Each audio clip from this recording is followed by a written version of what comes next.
मिथिला के गौरव सर अमरनाथ झा, इनका योगदान भारत के मिलिट्री स्कूल एनडीए की स्थापना में बहुत ही अमूल्य था। नेशनल डिफेंस एकेडमी जो कि खड़गवासला पुणे में है। सर अमरनाथ झा जी का जन्म बिहार के मधुबनी जिले के सरसप पाही गांव में हुआ था 1897 फरवरी के महीने में। वे संस्कृत के बहुत बड़े विद्वान महामहोपाध्याय सर गंगानाथ झा के सबसे बड़े पुत्र थे। इनका सब्जेक्ट वैसे तो इंग्लिश था, लेकिन संस्कृत भाषा इनको विरासत में मिली हुई थी, तो ये संस्कृत के भी बहुत बड़े विद्वान थे। इसके अलावा वो बांग्ला, हिंदी, उर्दू, फारसी में भी इनकी गहरी पकड़ थी, लेकिन इनका जो सबसे फेवरेट सब्जेक्ट था वो था इंग्लिश।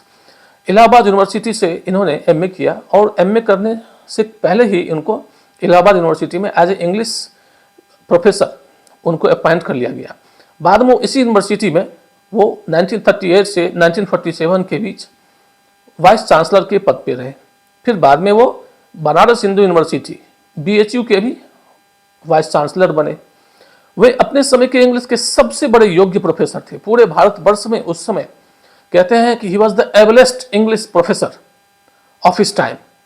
कई बार तो वो पंडित जवाहरलाल नेहरू के इंग्लिश राइटिंग में भी एरर निकाल दिया करते थे।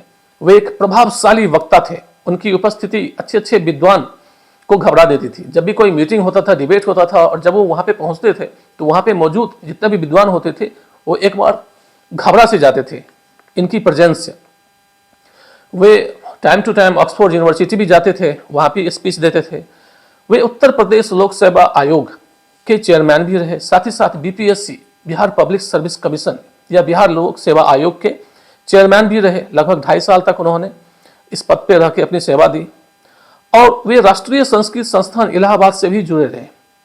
द्वितीय विश्व युद्ध यानी कि सेकेंड वर्ल्ड वॉर के बाद भारत में एक मिलिट्री स्कूल की जरूरत महसूस की जाने लगी, तो इसके लिए एक नेशनल वॉर मेमोरियल कमेटी बनी, जिसके चेयरमैन उस समय के कमांडर इन चीफ भारतीय सेना के क्लाउडी J. ऑचिनलेक थे। इस कमेटी की जो पहली मीटिंग हुई, उसी मीटिंग में सर अमरनाथ झा को इस कमेटी की वाइस चेयरमैन पोजीशन पे उनको अपॉइंट किया गया। वे प्लानिंग, इस्टेब्लिशमेंट और एनडीए मिलिट्री स्कूल में जो भी सिलेबस होना था, उस कमेटी के भी मुखिया यही थे। उन्होंने कमेटी सदस्यों के साथ मिलकर के USA, इंग्लैंड, कनाडा का दौरा किया और वहाँ के बेस्ट मिलिट्री स्कूल्स के सबसे अच्छे अच्छे पॉइंट्स को उन्होंने इकट्ठा किया और फिर भारत में आकर के उन्होंने जो है सो अपनी रिपोर्ट सौंपी। कहते हैं कि उन्होंने 1946 में एक इंटरव्यू दिया था, जिसमें उन्होंने कहा था कि ये एकेडमी उतना ही परफेक्ट है जितना कि कोई मनुष्य सोच सकता है। उन्होंने ही खड़गवासला जो कि पुणे में है, यहाँ पर में एनडीए के लिए जगह को सेलेक्ट किया नेशनल डिफेंस एकेडमी के लिए की स्थापना के लिए। इसके ठीक पीछे में सिंहगढ़ है, कोंडाना फोर्ट भी जिसको हम कहते हैं, जिसे छत्रपति शिवाजी महाराज से जोड़ा जाता है। और तानाजी ने इस फोर्ट को जीता था मेडिएवल एज में।